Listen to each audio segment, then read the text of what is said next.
港珠澳大橋香港段工程上個月爆出石屎測試報告造假嘅醜聞，土木工程拓展處應廉署要求復檢涉事嘅試驗所喺2013年至14年嘅測試記錄，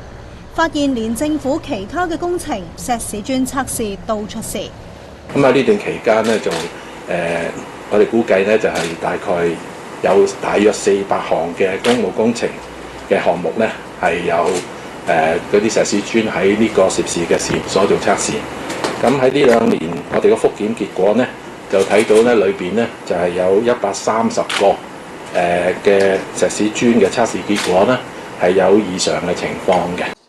呢130個懷疑有問題嘅結果，涉及唔同部門嘅55項公務工程，即係佔嗰55個公務工程測試總數嘅3%。向玉璽話分析之後認為呢一啲異常情況並冇影響最終測試結果同埋規格要求。至於造假嘅原因，佢就話有待廉署調查，又否認部門疏忽。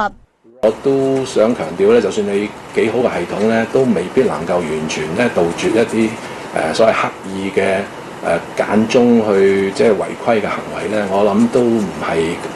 即係唔係咁容易嘅。咁我哋嗰個品質系統咧，其實係跟足個國際個要求國際嘅標準嘅。混凝土專家、城大建築及土木工程學系副教授盧耀就話，處方嘅解釋由工程角度嚟睇可以接受，但係都要視乎事件嘅嚴重性，認為政府需要向社會交代。最起碼嘅做法係目測同埋打石屎槍，用數據支撐佢嘅講法。而立法會交通事務委員會主席陳恒鑌就指，公眾已經對土木工程處失去信心，促請負責工程嘅部門去到現場檢測石屎，確保工程安全。ONTV 東網電視新聞台報導。